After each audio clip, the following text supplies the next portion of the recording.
Good morning student. मैं doctor वंदना Akodia, government college Bundi. बच्चों, पिछले वीडियो में हमने वीबीटी के बारे में पढ़ा था, साथ ही हमने वेस्पर थ्योरी के बारे में पढ़ा था।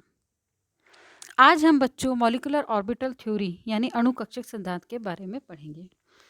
अणुकक्षक सिद्धांत जो है उसको प्रतिपादित किया था मुलिकन और हुन ने 1928 में।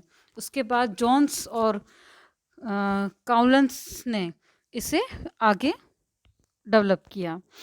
जो सहसंयोजक बंध सिद्धांत है उसके अनुसार परमाणुीय कक्षकों के अतिव्यापन द्वारा सहसंयोजक बंध का निर्माण होता है तथा अणु के केंद्रीय परमाणु व अन्य परमाणु से एक या अधिक इलेक्ट्रॉन युग्मों द्वारा बंधित रहता है। इस प्रकार बंध निर्माण में हिस्सा लेने वाले इलेक्ट्रॉन तो अपनी पहचान खो देते हैं, लेकिन परमाणु कुछ सीमा तक अपनी पहचान को बनाए रखते हैं।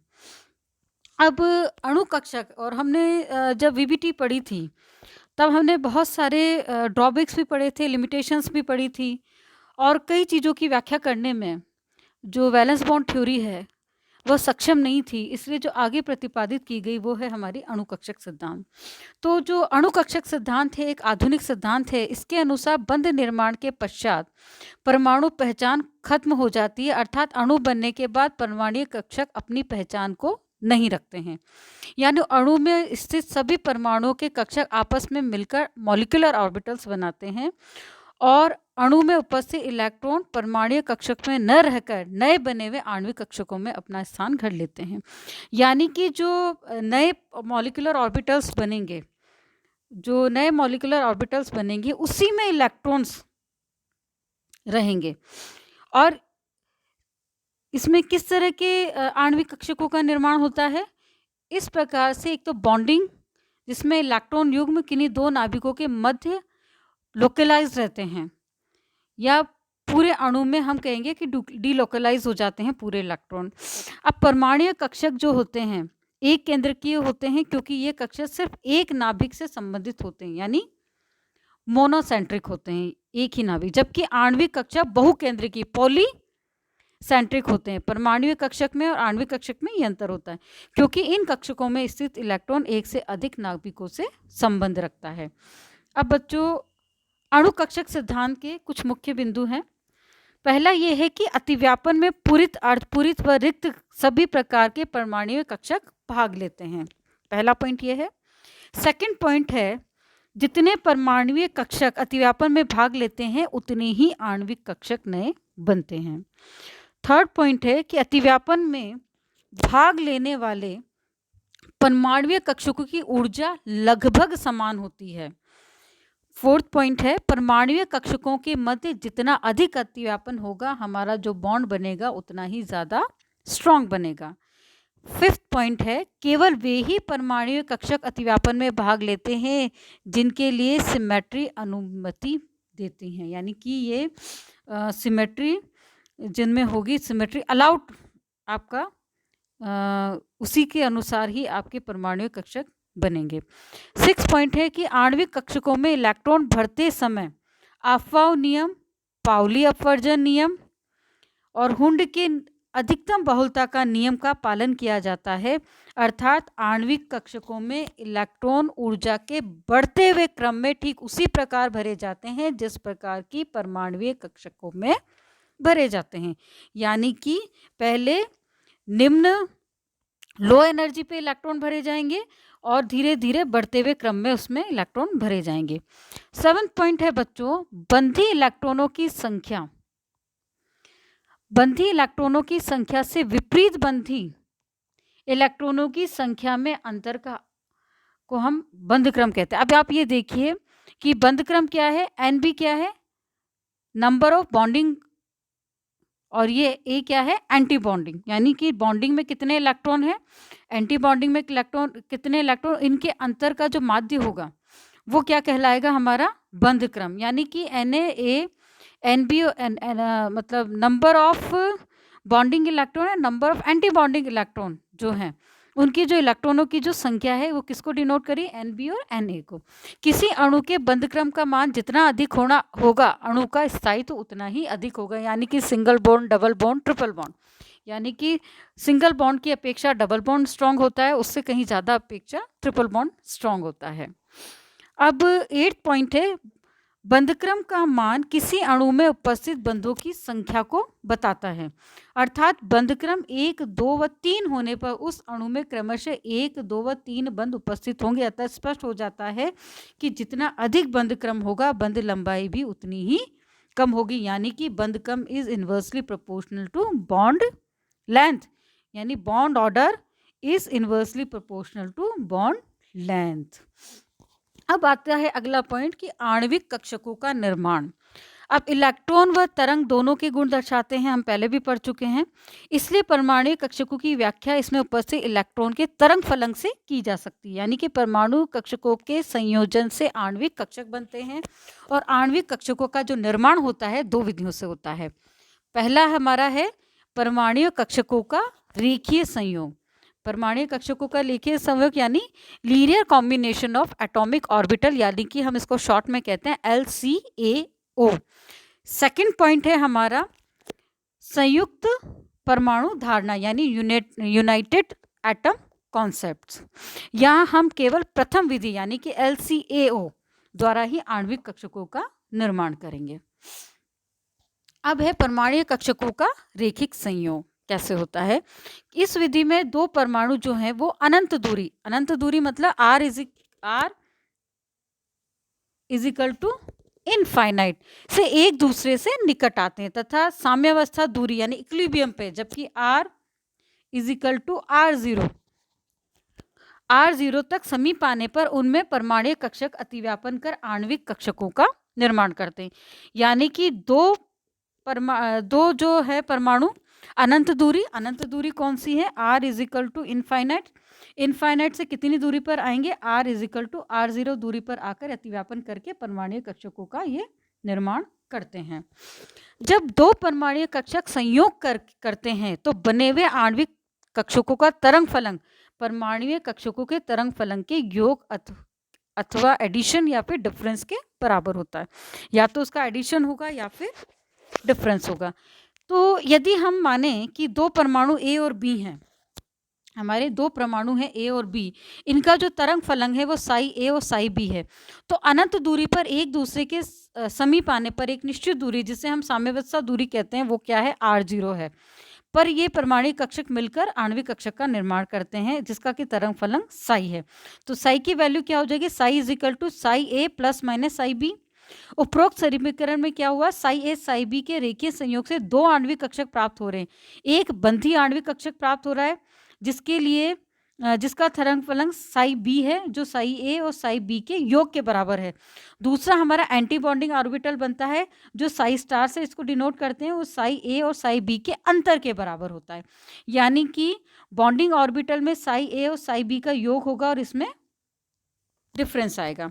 यानी कि हम दूसरे शब्दों में हम ये कह सकते हैं कि समान चिन्ह वाले तरंग फलनों के अतिव्यापन से बंधी आणविक कक्षक बनते हैं तथा विपरीत चिन्ह वाले तरंग फलनों के अतिव्यापन से विपरीत बंधी आणविक कक्षकों का निर्माण होता है। यानी कि इससे तो हमारे बॉन्डिंग ऑर्बिटल बनेगा और इससे हमारा एंटी बॉन्डिंग ऑर्बिटल बनेगा। यानी कि बंधी आणविक कक्षक साई B की ऊर्जा अतिव्यापन में भाग लेने वाले कक्षकों की ऊर्जा से कम होती है, अतः यह आणविक कक्षक अणु की स्टेबिलिटी प्रदान करता है तथा दोनों परमाणु कक्षकों के मध्य बंध को प्रदर्शित करता है। यही कारण है कि इसे हम बंधी आणविक कक्षक कहते हैं। यानी कि इसकी जो एनर्जी होगी, जो हमारा बॉन्डिंग मॉलिक्यूलर ऑर्बिटल बना है, उसकी एनर्जी जो होगी वो हमारे जो परमाणु कक्षक है उनसे कम होती है, इसीलिए ये इसको स्थायित्व प्रदान करता है। अब इसके ठीक विपरीत बंधी आणविक कक्षक होता है जिसको हम साई स्टार से डिनोट करते हैं। अब अतिव्यापन में भाग लेने वाले कक्षकों की ऊर्जा से अधिक होती है, यानी कि इसकी ऊर्जा अधिक होगी, अतः यह अधिक ऊर्जा वाली अस्थायी अवस्था है जो अणु को अस्थायी प्रदान करती है, अतः इसे विपरीत बंधी आणविक कक्षक कहते हैं। तो बच्चों यहाँ आप डायग्राम से इसको अच्छे से समझ पाएंगे। साई A हमारा परमाणु है और साई B हमारे दूसरे परमाणु B परमाणु का तरंग फलन है। अब यहाँ पर देखिए बॉन्डिंग ऑर्बिटल के लिए psi B is equal to psi A plus psi B हो गया और इसकी जो ऊर्जा है हमारे परमाणु कक्षकों से कम है। इसी तरह से परमाणु कक्षकों से यदि ऊर्जा ज़्यादा होती है तो एंटी बॉन्डिंग ऑर्बिटल कहलाते हैं और ये साई ए और साई बी के अंतर के बराबर होता है। अब इसका सरलतम यदि हम एग्जाम्पल लें तो वो होता है हाइड्रोजन परमाणु के 1s कक्षकों के रेखीय संयोग द्वारा साई बी और साई स्टार का बनना।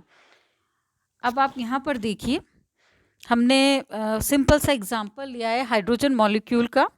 अब हाइड्रोजन मॉलिक्यूल का जो हमने सिंपल सा एग्जाम्पल लिया है, इसके अंदर बच्चों आप ये देखिए कि फर्स्ट है आपका ये psi A 1s orbital, psi B 1s orbital, यानी ए मॉलिक्यूल का हो गया और ये हमारा बी मॉलिक्यूल हो गया।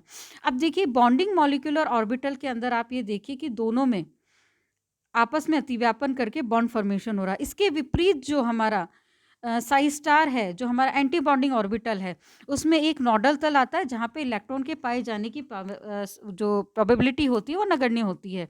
और यहाँ पर ये देखिए इनमें किसी प्रकार का बंध का निर्माण नहीं हो रहा है। अब हम बात करते हैं बंधी आणविक कक्षक की, यानी कि बॉन्डिंग मॉलिक्यूलर ऑर्बिटल की। हम जानते हैं कि psi B is equal to psi A plus psi B. उपरोक्त जो समीकरण है यदि हम उसका वर्ग लें, इसको स्क्वायर करें, तो हमें जो वैल्यू मिलती है वो मिलती है psi A square plus psi B square plus 2 psi A psi B.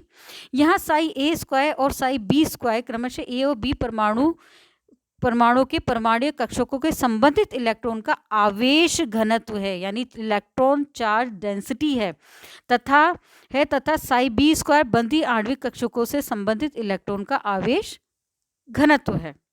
अब उपरोक्त जो समीकरण है उससे साई बी स्क्वायर का मान Sai A square plus psi B और 2ab व्यंजक जितना अधिक होगा, अर्थात ये जो वैल्यू जितनी अधिक होगी इज ग्रेटर देन हमारा जो बॉन्ड है वो इतना ही स्ट्रॉन्ग हो गई। अतः अतिरिक्त व्यंजन 2ab सीमेंट के रूप में कार्य करता है। स्पष्ट है कि परमाणु कक्षकों की तुलना में बंधी आणविक कक्षकों में दो नाभिकों के मध्य इलेक्ट्रॉन आवेश घनत्व अधिक हो जाता है, जो कि समान रूप से आवेशित दो नाभिकों को सीमेंट की तरह आपस में बांधे रखता है।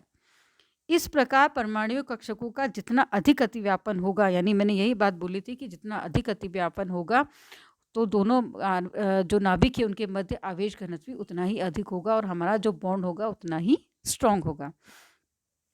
अब बच्चों यहाँ नीचे आप डायग्राम देखिए कि जो बंधी आणविक कक्षक है साई बी का इलेक्ट्रॉन घनत्व को हमने ठोस रेखा से बताया है और जो परमाणु कक्षक है उसको डॉटेड लाइन से हमने बताया है।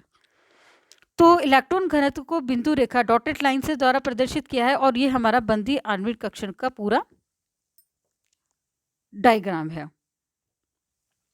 अब बात आती है विपरीत बंधी आणविक कक्षक की।